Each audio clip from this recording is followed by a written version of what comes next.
All right, guys, I think we're live. Welcome, everybody, to Private Equity CXO's latest webinar. Today, we'll be covering a topic that is critical in today's private equity environment, which is that we'll be unpacking all the various ways that private equity firms and their portfolio companies unlock organic growth through the hiring and partnership of the CRO role. Due to an increase in purchase price multiples, revenue growth is the new number one value creation lever on the minds of any private equity deal team. And we all know that doesn't happen without having a stellar CRO in the seat leading that initiative. So that is the topic today. Basically just how to get that role right, both from the executive perspective and the private equity firm perspective. So a ton of insight on both of those. We are here on Private Equity CXO, which is the world's largest digital community of private equity-backed executives. We've got 20,000 and counting on there. Our mission is to inform, educate, and connect leaders in the space to really just help all of you guys put more points on the board at your portfolio companies. My name is Joe Gravino. I lead the go-to-market search practice at Falcon, which is a retained executive search firm that focuses exclusively on the PE-backed mid-market, helping companies find CEOs, CFOs, and head of commercial talent. And before I introduce our panel, I wanted to give a quick shout out to all of you in the audience today. We've got 800 plus in attendance, including CROs, CEOs, private equity operating executives, and many more. And we are just super grateful and fired up for you all to be here. So thank you. And we want this to be interactive. So don't be shy submitting questions in the Q&A portal. I'm going to try my best to get to a few of those throughout today's discussion. So without further ado, super excited to introduce this panel you guys see here today. We have got a bit of a three-headed monster as it relates to private equity go-to-market expertise.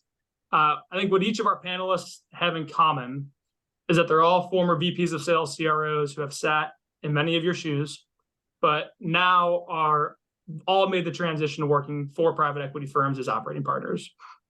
Collectively, we've got 75 plus years of operating experience represented, a combined 8 tours of duty as either a CRO or a VP of sales in an investor-backed business, and over 35 portfolio companies advised from the private equity operating partner seat. So pretty cool. And look, they all bring unique perspectives. Zori Rotenberg from Charles Bank, or he goes by Z, started his career in investment banking before shifting into this crazy world of sales and sales leadership. So he's going to be approaching things with a finance hat on a lot of the time. Paul Stancic at Parker Gale draws on much of his experience as a consultant in Bain's private equity practice. And he's also just a go-to-market content machine on LinkedIn. So go check out his page if you haven't already. There's a ton of great content there. And then lastly, Kevin McShane, who's from HKW. He's a true operator at heart, came up through sales management. Fun fact about Kevin, as you can see from his background, also played in the Notre Dame National Championship football team for Lou Holtz. So, Kevin, I know you're open to sharing leadership lessons from that, including all your years in business. So, Zori and Paul, Kevin, welcome, guys. Thank you for being here. Thank you. Thank you. Thank you. All right. So, jumping in, we're going to be covering 2 main topics today. First, we're going to talk all things CRO hiring, and then we're going to transition into the strategies and tactics on how private equity firms and CROs can form better partnerships together. But before jumping into those topics, I wanted to set the stage. As we all know, the days of private equity firms creating value solely through things like financial reengineering and cost cutting are long gone. Revenue growth is now critical to realizing returns. To that point, what I've observed in private equity is that there's an immense amount of pressure on today's CRO versus 10 years ago, mainly because CROs are now the anchor of the value creation plan. So for the group, help us all understand what you guys are seeing across your portfolios today related to the pressures that CROs are now facing, especially to help educate a lot of the people that are on here that are thinking about making the jump into private equity from VC, public or private. Zoran, I know you're passionate about this topic, so lead us off. So the question is about what are CROs facing as sort of backed by our portfolios? Yep. Correct. I think, with us, we're in the tech space. So, I focus on tech.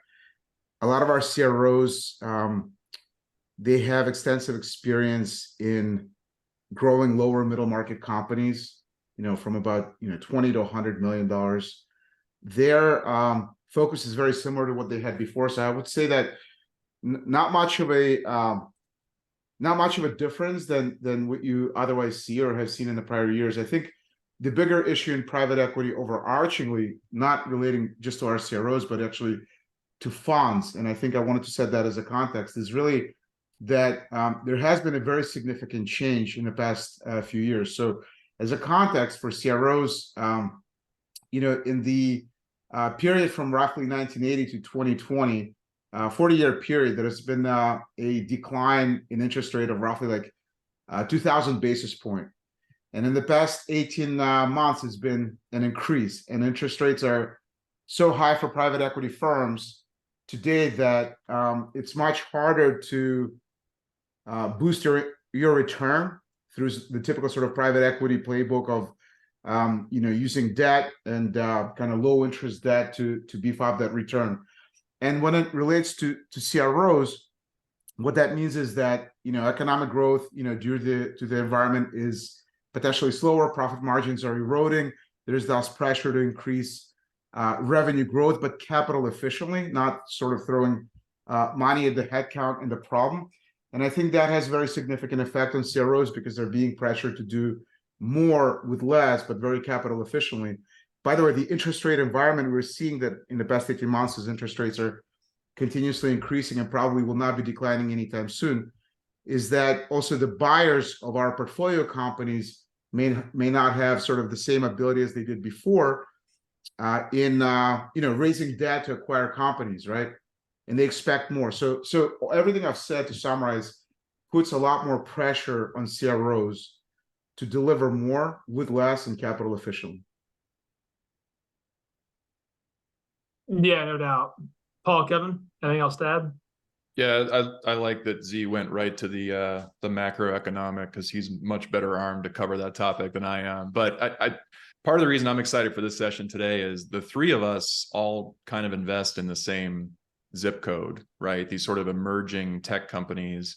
And I think part of our job is to help put a plan in place and find the team that's going to finish the work that the founder started, right? And part of that value creation plan, Z hit on it, is, hey, you can't just cost cut or, efficiency your way to a return. You actually have to make the business enduringly better, right? And in our world of go-to-market, the person that you're looking for to lead that revenue function, whether it's just sales or sales and marketing, you can't just look for the person that's going to help you win the next deal or hit the next quarter. Like, they have to be the person to put a system in place that's going to help you figure out who to call and what to say and how to stand out, and to do that predictably and repeatably and build a foundation that's capital efficient, just like Z said, but that the next buyer of this asset is going to be impressed by and is going to believe in. And so I think that's a different set of requirements and a different type of pressure on the go-to-market organization as a whole than maybe existed 5 or 10 years ago. Some of that's a function of the asset class that we play in, but some of it's a function of the era that we're in. And I think it creates a ton of pressure for the right CRO. But at the same time, the scope of the impact that you can have as a CRO, both in making a business better and also in writing a compelling story for a successful exit, there's never been a more interesting time for that. And there's never been a more interesting time for guys like us who get to partner up with these folks and help them make it happen. So that's the cool thing about, I think, today's conversation. That's the cool thing about our job too. Yeah, I agree with your point. I think a lot of time when we are working with private equity firms on how to spec out the type of CRO that they should hire, we have this conversation all the time. Do you find someone from the domain that has relationships, or do you find a private equity best athlete that can get in and build the machine? Ideally, if you can get both, that's great. But I think where private equity is leaning is the person that can get in there and build the revenue machine, the systems, the processes to make everything repeatable over time. So 100% Kevin, agree. any other thoughts? Yeah, sure, Joe. It's a great question. I think Z really nailed the kind of the macro level issues and challenges. And then Paul comes in and I think spot on, really talks about great leaders are building a highly predictable asset that's really attractive, down the road.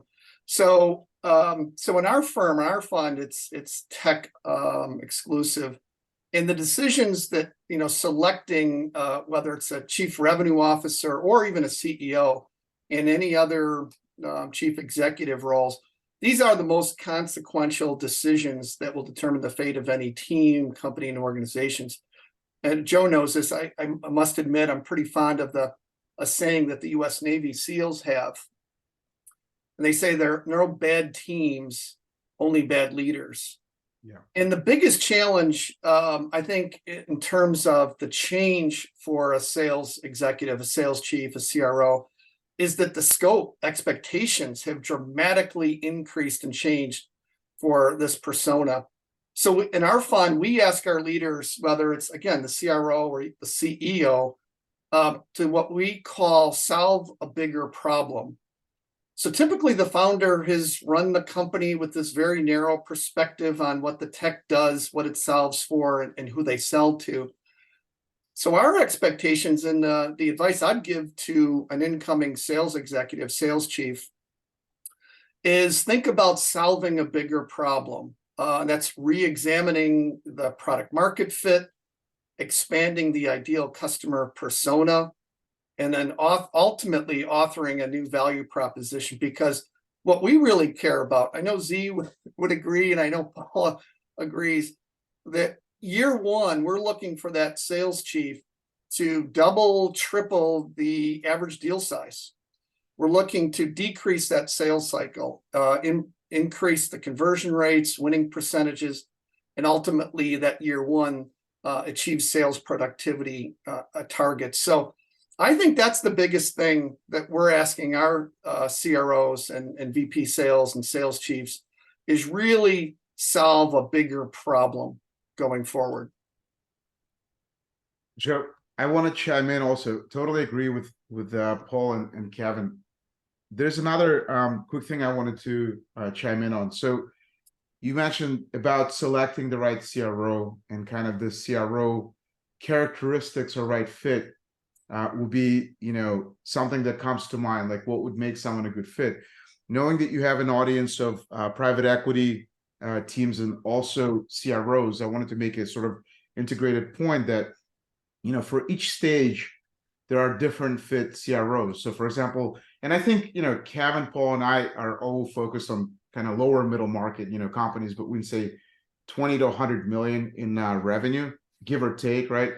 And that's a different CRO than someone who would come into a company at 300 million or at 5 million. The other thing is that we, it's very important to discern between what's a VP of sales and what's a CRO. A lot of times there's a CRO title, but it's not actually a CRO role. It's very important, I believe, to zoom in on what it is that you want to achieve. What are the KPIs or goals?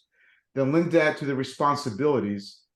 Titles aside, a CRO with the right, CRO responsibilities and goals is someone who drives performance for the overall revenue of the business, leads the entire revenue team, and optimizes for the entire revenue lifecycle and growth, which is, the KPIs of that are, sales bookings that affect, recurring revenue or overall, GAAP revenue, obviously net retention, and everything in between, pipeline creation, new customer acquisition versus expansion sales into existing customers, leading specific teams.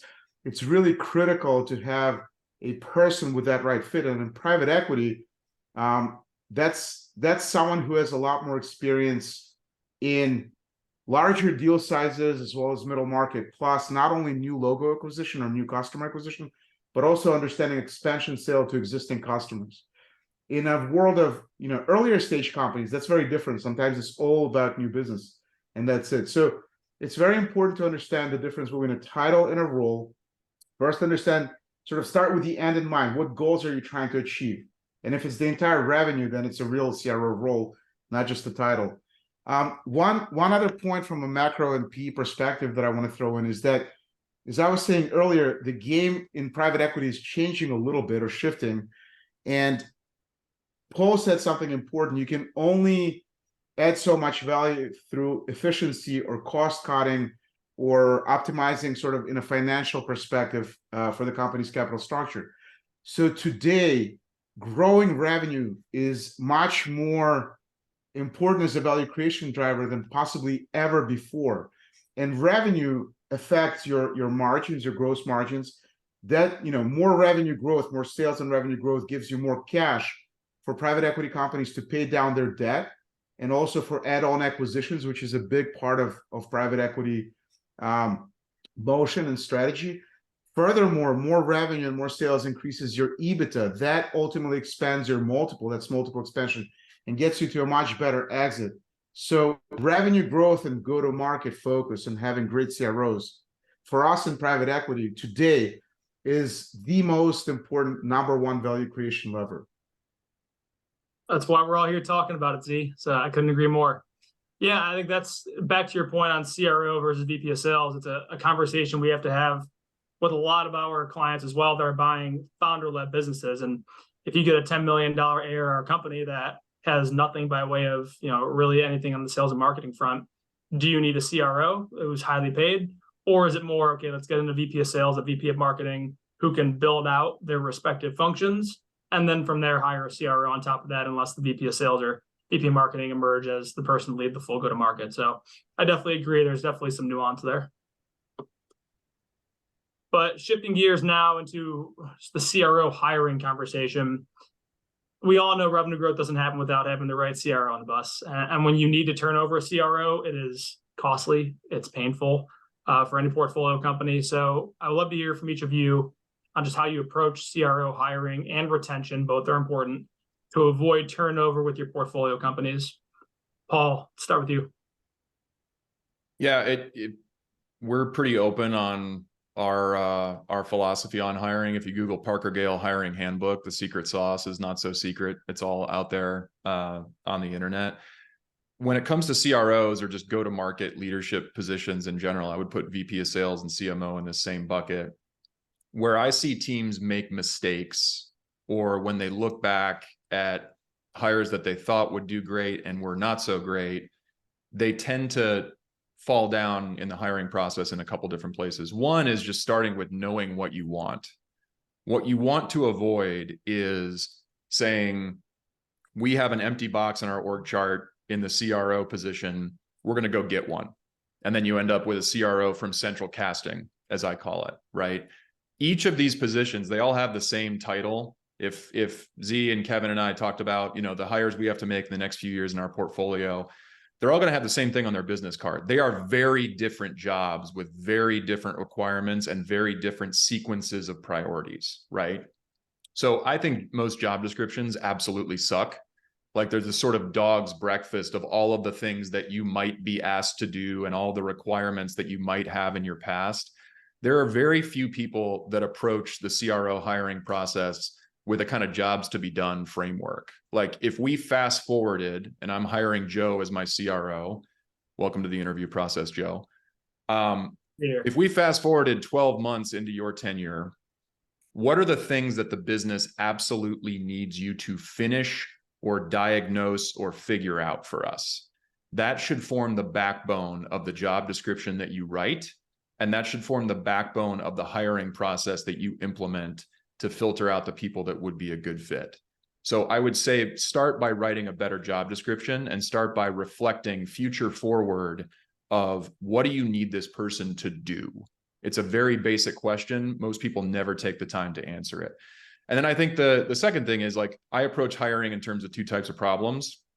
There's funnel problems and there's filter problems, right? A funnel problem is you want to get as many good fit candidates into your funnel so you can pick the best ones. And the filter problem is you're going to devise some kind of mechanism to pick the winners from the people who aren't such a good fit, right? And what we found in the last few years is that a combination of a really deep behavioral interview with some kind of show me homework assignment has been much more predictive for us than just say, hey, tell me about a time you did this, walk me through your resume, and let's get dinner to make sure there's a good fit here. So with that homework assignment, I can't recommend enough, if you can find a way to inject actual materials from what the business is going through and just ask the person for a reaction. What do you think is most important? What stands out? If you were armed with this context in your first week on the job, what would you prioritize first and how would you do that? And by the way, what are some things that you've done in your past that gives us confidence that you can go and do that? Hiring processes, too often it's, let's go in, do a bit of a la-di-da interview, pick the person from central casting, and then you're surprised 6 months later when the thing that you knew deep down needed to be done doesn't get done. It's on you to define the job and then test for the things in that job description. And that is a mistake that is still made way too often in our world, in my opinion. Agreed. And to your point on the homework assignment, I always recommend that any private equity firm hiring a CRO, more than any other position, does that homework assignment or a case study or a job trial, whatever you want to call it, because sales leaders and CROs are professional salespeople. And the number one product they know the best are themselves. So, and they will close you if you let them. So don't let them.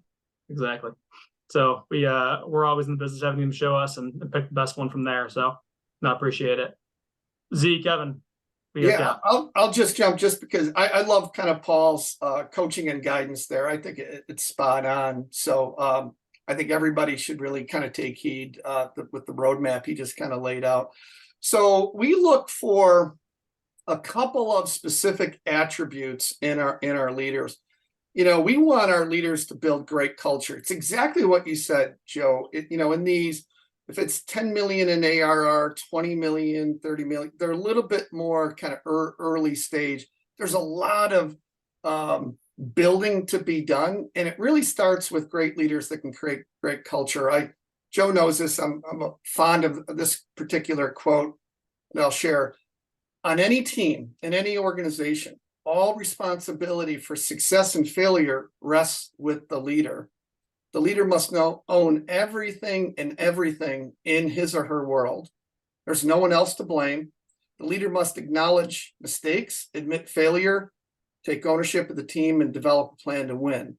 It's a quote by Jocko Willink that I really like, and that's part of our interview process, is where did in your career something go really bad and how'd you handle it? And we're looking for leaders to really take that ownership and say, that's on me. This was on me. It's my mistake. I'm responsible. And then start to develop a plan on how to get the team, the organization back on track. We want leaders, especially in this kind of small mid-market, Joe, that you're describing, that don't point. You can't point a finger. Take ownership, develop a plan to win. And I think the second attribute that I'd love to introduce in terms of candidates that we're looking to hire, whether it's the CRO, VP sales, or even the CEO, is what we call building career trajectory inside the teams. And that means not when you take over as a leader, you're inheriting a team. You need to make that team work effectively and optimize that. And what we call building career trajectory, that means starting with hiring the entry-level sales roles, the BDR, the SDR, making the right hires there. And then, putting them into sales university, putting them into supporting them, coaching them, hands-on role playing every day, building that culture in the team. And then within 6 months, 9 months, 12 months, we want the BDRs, the SDRs, outbound, inbound reps, we want them to be promoted into a contract renewal specialist, a customer success manager, into a sales AE, national account manager. And during the interview process, Joe, what I'm looking for with candidates that are applying for a VP sales, a CRO, CEO role, is demonstrate with me in your past engagements where you built career trajectory and gave them the tools, the support, and enablement, and they got promoted. That's what I'm looking for, because that's the kind of leaders that we want. Because if you have, and you demonstrate career trajectory where people are getting the support, the training they need, they're getting promoted, they love the company, they love the team. Now, Joe, we got great culture. People aren't leaving. The turnover is practically zero. There's one quick use case I started with a team in the portfolio 2 years ago now. It's based in Houston. And when we walked in, they really didn't have a VP sales, but there was one person in particular that was kind of the go-to kind of leader inside the hall. And I started working with him, and he reeked of talent and skill. He just didn't necessarily know it. We put him on a career trajectory. We talked about becoming a team leader. We put him in a program. He was the director of sales in Q2, Q3. He absolutely knocked it out of the park. He enjoyed the management.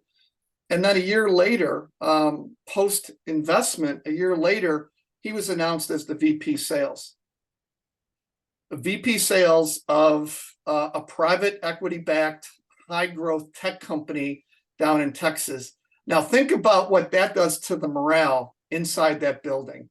Sky high, because here's one person that the team invested in, and now he's leading the team to great success. I really like what Paul and Kevin said. So there's not a ton I can add there, but I just wanted to add some additional points. First of all, Kevin, I really like how you think about sports. I also think that's that's one of the best ways to consider for CROs to build out teams is about the culture, because leaders drive the culture and culture drives people's behaviors. Those behaviors actually drive results. Nothing affects execution, especially on the revenue side and in sales, more than the culture. So finding out someone, and by the way, culture is obviously not, ping pong tables or whatever. It's about sort of behaviors that you celebrate and those that you don't tolerate. So understanding how the revenue leader fits into that for any particular portfolio company is critical. So for example, for us as go-to-market operating partners in private equity, we have this unique perspective because we intimately know the portfolio company and its needs. And we can then go out and look for the right CRO and work with a recruiter like yourself, Joe, right? You guys do a lot of this kind of work and do a great job. We have this unique perspective of knowing exactly what the company needs. Then we work to create a scorecard and specific criteria that really fits this particular company's context. And then we work with a recruiter and find great candidates to be able to find a tier one candidate that is a great leader that proactively creates the right culture for this particular company. Additionally, besides being a great leader and having sort of an effect on the culture, the key things that private equity firms and CROs have to align on is not what is typically considered, which is industry experience. So we're a vertical company in this particular industry. Sure, that's a really nice to have, but I think it's much more complex to obtain sort of sales management, and specifically modern sales management, quantitative, data-driven sort of sales engineering, sales management expertise. That takes a lot longer to perfect as a skill and as a science, not an art, than just having any industry experience. So I just wanted to add some of those points to complement what Paul and Kevin said. Yeah, that's great. I think too, there's a unique dynamic happening in private equity where you've got a record amount of private equity firms fundraising capital. And so you got a record amount of dry powder sitting on the sidelines. But on top of that, the number of portfolio companies in the US are growing at 10% per year. The talent pool of people that can actually do this job are growing at only 2% per year. So back to Paul's funnel point, I think one of the things that we always try to do with our private equity firms and deal teams is try to level set to say, okay, here's what the market's giving us. I understand this is what you want for your portfolio company, and shift mid-process to be able to really clearly define what are the key things that you need and where are some of the trade-offs that you may accept given what the market's providing at this time, because there just aren't enough leaders out there given the amount of PE-backed opportunities out there. And then Paul, we had a good question coming in from the crowd addressing one of your earlier points. Mainly it's about how you really coach many of the private equity, either management teams, or sorry, the portfolio company management teams, or the boards themselves on how to run a smooth process, on how to think about how to hire.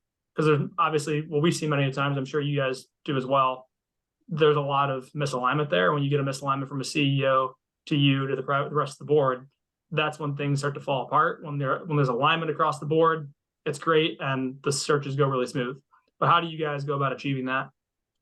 How do you solve that problem full stop is a very difficult question. I don't think I've cracked that. And when you do, let me know, because we'll go start a business and make some money. Right. Look, everybody has perspectives on what they see inside of the business from the management team. And everybody notices some of the problems that are going on and some of the opportunities that are there for the taking. And everybody has a stack ranking of which of those feels most important, like where the big fire is versus the little fire next to the propane tank. Something that works well for us just tactically is pulsing each member of the team, including us, that's involved in the hiring process, and asking really basic questions like, what does this person need to accomplish in their first few months? What do they need to be uniquely great at? Who are they going to have to work with most closely to get it all done? And just literally like spill that Lego box of answers on the table and embrace the fact that they are very different answers from very different members of the team, and say, hey, we don't all have to agree, but we do have to commit to what we're going to put on the page for this job description and what we're going to test for most intensely in the hiring process. So I think rather than like getting people to synthetically harmonize on what is most important, everyone's going to have a different take on that. Something that works well is just like embrace those different takes, capture them individually, bring them all together, and then use that to create the profile and to create the process. And it doesn't need to be perfect. It just has to be yours, right? So I don't know. No, everyone's going to have a different take. Embrace that, use it, and then bring everyone together. Because most teams, even if they disagree on, hey, what's most important, or the qualifications, or where this person should come from, or things like, is experience more important in the industry, or is SaaS experience more important? People just want to be heard. And if you give people a chance to be heard and then bring those perspectives together, one, people will like to weigh in before they buy in on anything, right? And two, you'll surface some other problems that, you know, as the executive search firm or the operating partner or whoever it is, you probably didn't even have an appreciation for going into the process. I really like, yeah, just to kind of, I think Paul's bringing up a really great framework I think we could all learn from. I think, Joe, from our perspective, again, we're in that, 20 to 30 million or under ARR. We're looking for part of the interview process. And, again, whether it's a CEO candidate, CRO candidate, VP, sales, marketing, we're looking for people that want to get their hands dirty. A lot of these companies, there is no HR, there's no sales and that typically can be a downside, a disadvantage to one candidate. Maybe they're used to having all this infrastructure and support. So that for us is a really important. Are they used to kind of building something, from scratch, right? Are they hands-on? Can they build culture, from the ground up, right? And then, as I talked about earlier, can they solve a bigger business problem, with the product and expand into new markets, expand into different personas, and grow average deal size? So that for us is really important, is somebody who really wants to be hands-on, that has that great experience and really gets energy, the passion from kind of building something from scratch versus inheriting and managing something. Yeah, I'll just double tap that. Like, where we get head faked and the times that we've missed historically, we've fallen victim to that. We're giving people credit for more dirty work than they're actually willing to do, right? And so the lesson we've learned from that is to really ask for the context around those stories in a behavioral interview. So not only what were you able to accomplish, and not only what were the results, but like, who was helping you? How big was your team? How many resources did you have? What was the time frame? What were the expectations? Because someone might tell a great story about increasing win rates or revenue or ASP or gross margin, like whatever matters. But if they had a team of 40 underneath them and all they had to do was sit on top and be the figurehead, that is not going to be the situation in any company that Z and Kevin and I are involved in. So like altitude control is something that I prioritize in an interview a ton. Can you stay up here and notice from 30,000 feet the problems that need solving and what matters most? But can you literally dive down at 5 feet and help the team get the work done? A lot of executives are good at 30,000 feet, but they're not used to flying at such a low altitude. And we need that inside of our companies. Joe, is your question primarily, or the question asked, about ensuring that there is no failure, kind of mitigating risk after hiring someone, or how to do it during hiring? Yeah, it's more about when you're working with a portfolio company, you need to hire a CRO, how you're working with all of the decision makers in that team. So the CEO, private equity operating partner, exec chair, and the board and yourself to figure out what the business needs and then how to create the profile, because obviously everyone has their own opinion on that. And how do you get alignment on that front to be able to run a smooth search? Yeah, so I think Kevin and Paul really did a great job of answering that. I thought maybe I can expound on sort of and taking it a little bit further. So look, when we hire CROs, all three of us, right, we help our portfolio companies. We're there as former CROs, and we really understand what a great tier one CRO looks like, combined jointly with what this portfolio company needs based on our sort of much more intimate knowledge of the company. But in order to sort of mitigate risk and ensure there's no sort of failure later after we hire, and by the way, I do think that we help hire effectively. And none of these CROs, or nobody, frankly, wakes up any day and wants to fail. So everybody works hard and does their best.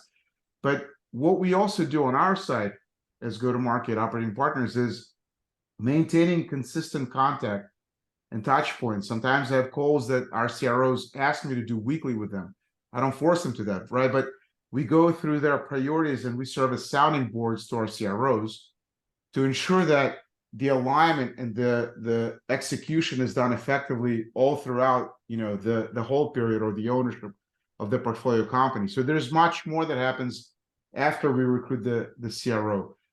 The other point sort of related to this I was going to make is that what I think is great in private equity, especially with the three of us and some of the other firms that do have an operating partner with who specifically focuses on go-to-market, is that going to board meetings and being consistently involved with portfolio companies adds like a 10x sort of force multiplier on helping the CROs and go-to-market teams be successful. So for example, like random example, but Snowflake, Chris Dagnan, who's the CRO there, he said he joined the company, and Snowflake is a high growth tech company. And he said nobody on the board had a go-to-market or CRO experience. And he said, frankly, I'm not that interested in this opportunity as a CRO because there's nobody who cares about me, the CRO, or about sales. So they went out and a few days later brought John McMahon, who's a very famous, legendary CRO. He wrote the book, I think all of us know, the Effective Sales Leader or something like that, right? And it's a great example of having a board member, somebody at the board, like the three of us, who consistently think and live and breathe how to optimize the CRO's job, how to amplify the CRO, and how to help the CRO be successful. So to summarize that point is, we focus a lot on recruiting with firms like you with Falcon, for example, and you do a great job. You always help recruit a great candidate and put him in the right, put the right person in the right seat on the right boss. But after that, it begins the next process over the next 3 to 5 years of ensuring that CRO is successful. Right. Right.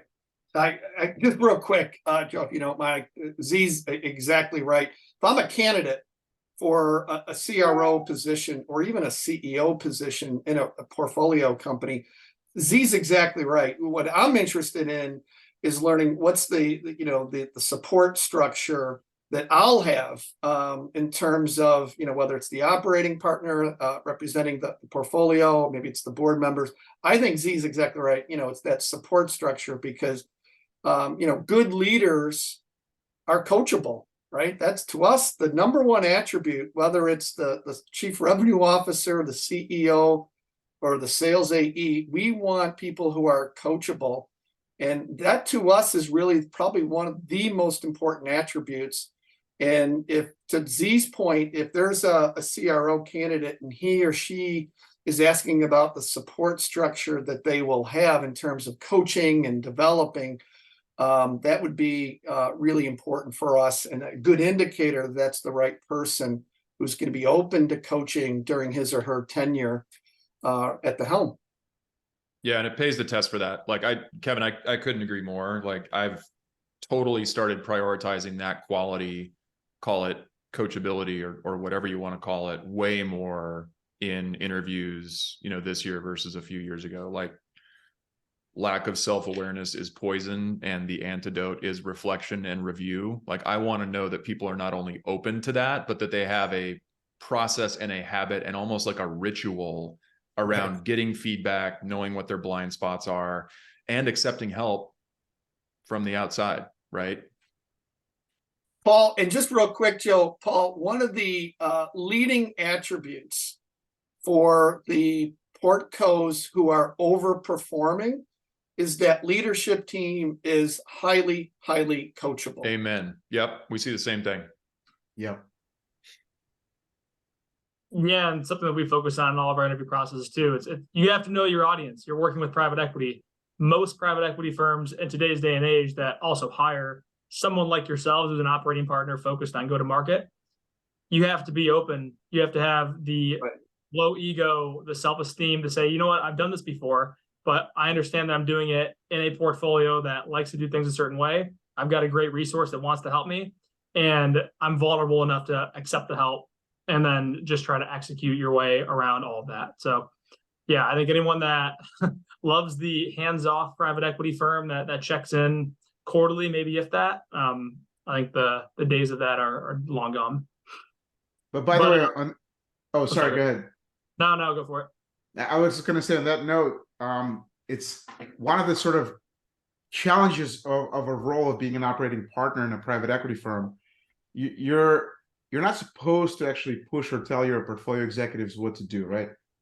Because they don't actually like that. Plus,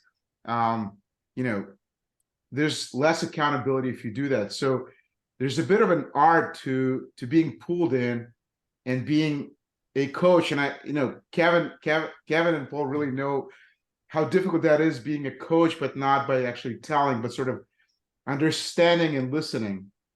And then being a sounding board, just like board of directors, but without really forcing them to do anything specific, but kind of gently guiding them in the right direction to explore. For example, the other day we had a call with one of our portfolio companies, and we were looking at, diagnosing some of the items happening in Q3 and Q4. Is it the win rate? Is it the decline in the average deal sizes? Is it a pipeline inflow that's been declining and not increasing per rep, sort of commensurately as we increase sales reps?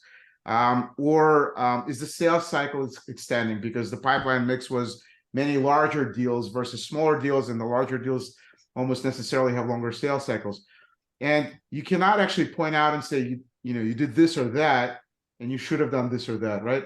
So that's the challenge of the role. So for the CROs out there, you also want to go to, I think, private equity firms that have folks like Paul and Kevin, myself perhaps, who are not really pushing you, that are much more partners and collaborative, working together with you. That's what coaching really truly is.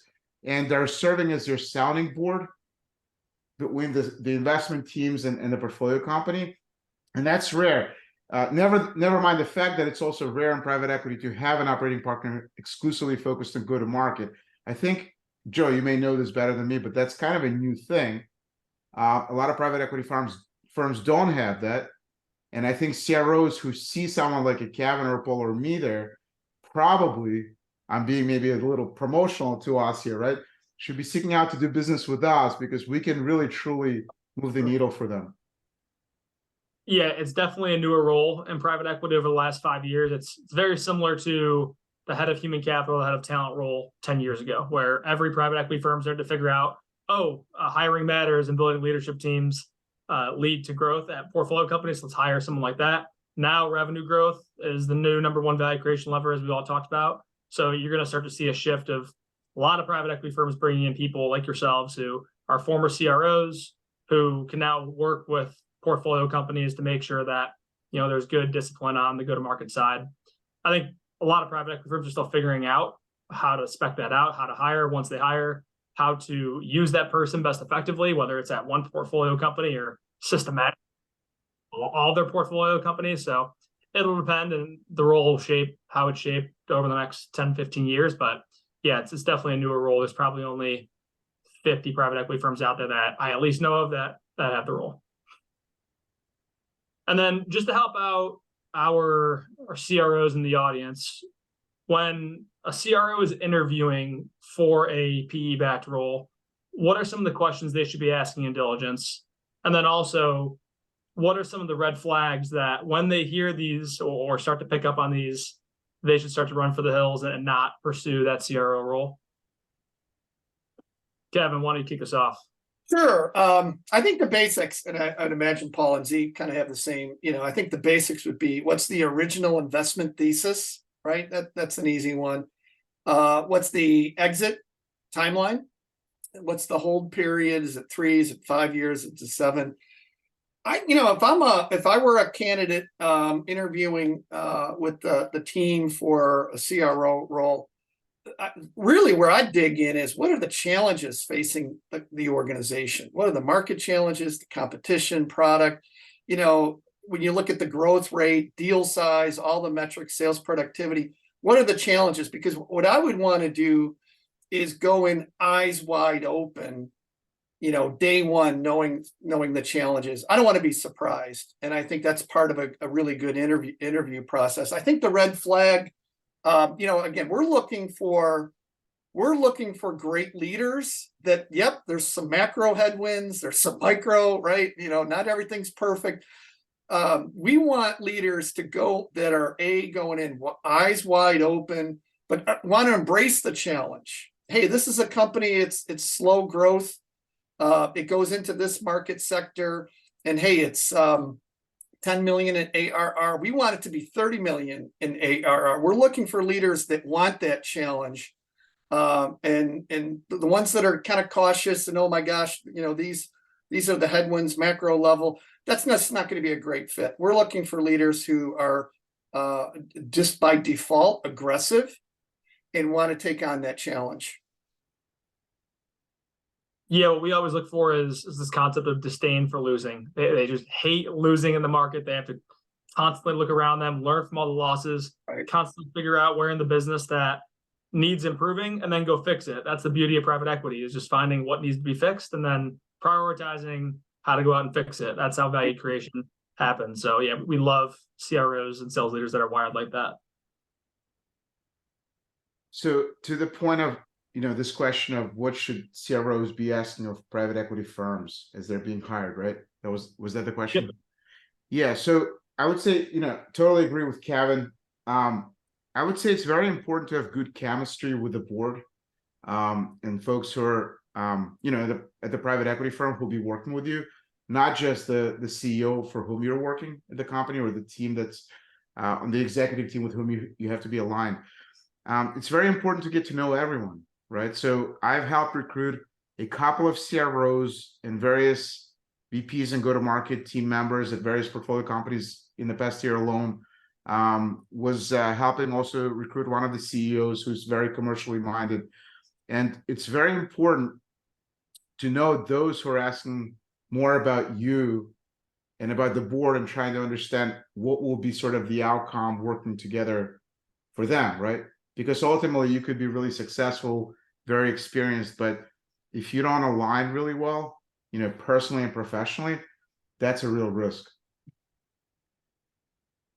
Yeah, and we're kind of talking about what going into the hiring process, how do you sniff around and figure out a combination of like what they're looking for and how your skills line up, right?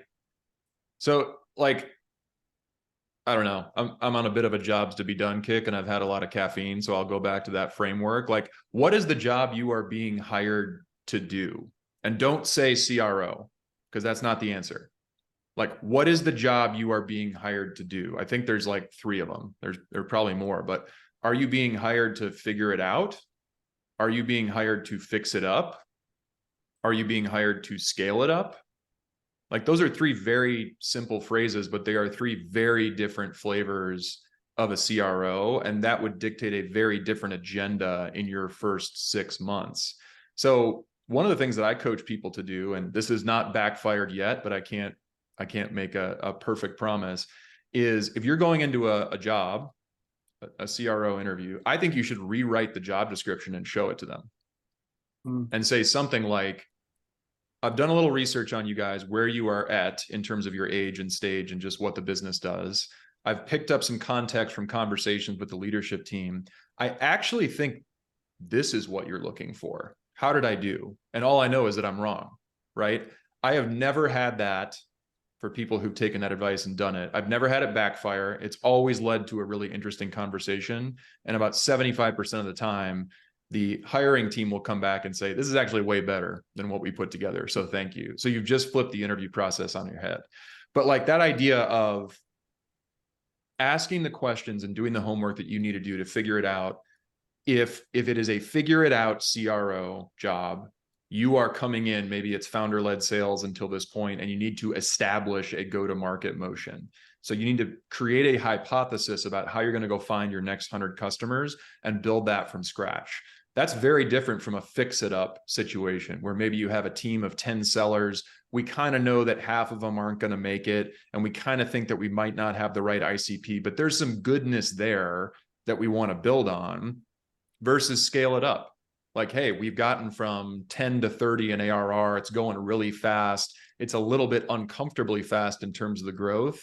And we need to build some infrastructure to make sure this thing doesn't break as we add 10 million more in ARR over the next few years. So just like asking about the setup, I think, is a step that people tend to miss in the hiring process.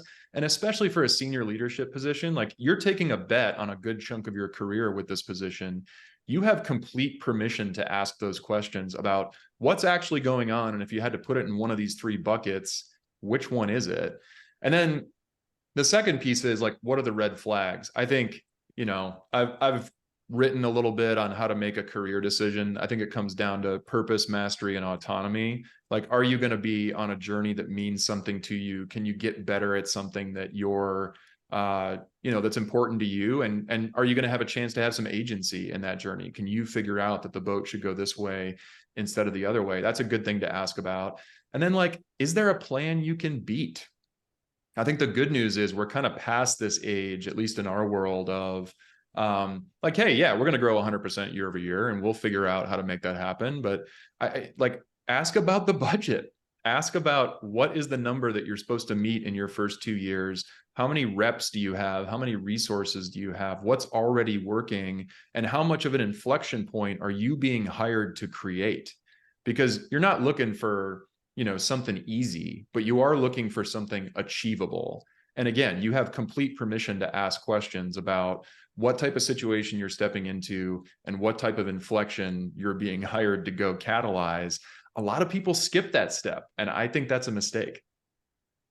Joe, I'd be willing to wager. I think all these candidates going forward will be rewriting the job description in the interview process. I think comments. Yeah, Joe and the team do a good job of making it clear. There's a lot of people that go out there and look for people, and it's just, again, it's a little bit of a patchwork quilt of requirements. It hasn't backfired yet. You can call me if it backfires, but if you present it in the right way and if you do it with humility, like, hey, all I know is this is wrong, but I'm taking what you guys have fed me and I'm feeding it back to you, because I think aligning on what you want me to do, where we're going to go, how we're going to get there, and what it's going to take, that alignment's super important to me. So how did I do? There's very few teams that would take that presentation of a rewritten job description and say, like, forget this guy, right? So it's the what, but it's also the how in that exercise. Right. Love it. I think that's $1 million piece of advice, Paul. Yeah, it goes I'll back send to you an invoice. Well, we've got 5 minutes left, and one last thing I really want to cover with you 3, because I think it's highly important, is that once a CRO is hired and they're in the seat, I think it's a very difficult role to be able to impact the business quickly in the first 100 days, 6 months, year, especially when you're walking into something that you are trying to gain as much education to the interview process on. So what's one simple tactical thing that each CRO can do to get off to a good start with their management team, build trust with the private equity board, and improve the business? I'll chime in quickly. You're right. It's hard to make a significant impact in the initial stages. First 100 days, like a president, you could say 30, 60, 90. But first 100 days, just build trust, listen, right? Don't try to make too many changes or decisions, right? Because even if you're really good and experienced, you may not know everything that's really happening. And just there are a bunch of small wins. Just take on those small wins in the first 100 days. But I would also say that one of the things that I found always to have the most kind of impact after building trust with the team is kind of trying to affect people on the sales team in a positive way before you judge them, right? Just observe and try to build a more positive culture, right? That's what great leaders do, right? I know Kevin will appreciate this. Bill Walsh had this phrase that the best coaches lay awake at night thinking how to make people better.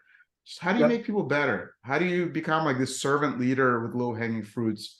And that team will actually go out of their way to be much more positively sort of responsive to that kind of a leader. And then the last thing, you didn't mention compensation questions of CROs and private equity, et cetera, which is great. But I would say that if you do have a chance, Hold on the webinar, Corinne. people on the sales team or go to market or in general the revenue team, people will look for a new leader to fix their compensation issues. That's almost like always the case. And if you can help people there, if there is a budget, that's one of the things people truly appreciate. I always give advice that not everyone takes it, but try to pay people just a little bit more than the market if you can, or a little bit more or more than the market rate. People really appreciate it. It's a small, it's short dollars, right? Everybody tries to pay less than the market or at market. Well, be differentiated, pay a little bit more, but the ROI of those dollars is like a step function. It's 10x. People really appreciate it and remember that. Joe, I'll just quickly go because I know we're short on time. I love how Z's talking about early wins. Couldn't agree more. I'm sure Paul, is behind that 100%. But on the, when I hear how do you build trust with the board, I get a little cautionary, honestly. Trust is earned. Trust is earned by delivering on the numbers and the results. And so during these board prep meetings, I really do counsel the leadership team of the portfolio company. Don't oversell in the board meeting. The investors will see right through it. Rather present like, hey guys, here's what's working, but here's what's not working. Boy, if the leadership team of the portfolio company can walk into the board meeting and check their ego and describe the challenges that they're having and engage the board members for advice and counsel. The best board meetings I've been a part of is where that CEO, the CRO, the CFO come in as a leadership team and really want to engage the board on kind of where we go from here. Here are the challenges, here are the headwinds. That's when the board members, the investors get energized because they really, and now you're bringing them in to feel like, hey, they're part of the team. So to me, those are the things that really build long-term trust with your stakeholders, the investors, and the board. Yeah, I totally agree. And selfishly, I sit in a lot of board meetings. It's probably 10% of my life in this job. And problem solving in a board meeting is way more fun than a status update. And it makes the business better. I truly believe that. So if you can get to a point where you are sort of saying, here's everything that's going on, I want to zoom in here because this is what needs fixing. Here's what we're thinking. Help us make that answer better. That is like fresh bread to me. And it's way better than sitting in a 4-hour PowerPoint death march, right? So get off to a good start with your management team. My coaching is get curious before you criticize. So if you're new in a job, you're going to see all kinds of things. We hired you for your managerial palette. You're going to notice a bunch of problems. Understand the root cause of those problems, how consistent they are, and just get a sense of what's going on before you start to be critical. There's going to be plenty of opportunities to be critical, but get curious before you criticize is my management team trust building one. With the board, Dave Kellogg is a big mentor of mine. He's kind of a giant in the world of software and SaaS. He's done a lot of content recently. His kind of catchphrase these days is templates build trust. So with the board, the quicker you can get into a rhythm where you're showing us the answers to the same questions in the same format again and again, that saves us from having to stare at the board slides like they're a magic eye poster to get the answer to pop out at us. And it gets us into a position where we can just talk about the things that are off, the things that needs fixing, the things that we should double down on. So think templates build trust. We should be showing people the same things 80% of the time, every single time you get together. And then for improving the business, like, especially in our world, like, I think that the best business thinker on the stuff that we invest in, the stuff that we work on, Dolly Parton, she said, you should figure out who you are and then do it on purpose. In your first 60 days, you should be focused on replicating the success that's already there. So if you can build one sales play with like a list and weapons and a plan of attack and launch that and just replicate the success that was already there in the business before you got there, like operating partner, the board, your management team, they're going to fall in love with you. And that's kind of your job in the first couple months. Like, get stuck in, make your team fall in love with you, replicate the success that's already happening. If you do that, you're off to a great start. Yeah, that's like awesome. Love it. And I think a lot of people are going to benefit from just the simplicity of it, because there's a lot of complexity in this job, and simplifying things down to actionable items that are easily executed on are the name of the game. So awesome. Well, we're over time. By the way, for all the CROs who are under the gun, to Paul's point of criticizing, attack the problem, not the people. It's a stressful job, but do it right. Awesome. Well, appreciate you three for giving an incredible amount of insight. I think everybody here got a lot out of it. So for everyone in the audience, this is going to be posted on PrivateEquityCXO.com. You can find the recording there. Check it out. Feel free to follow up with any of us if you have any follow-up questions. And once again, thank you guys for your time today. Right. Thanks, Joe. Thank you for having us. Good seeing you guys. Paul, thanks, Z. Thank you. Thanks, See you guys. later.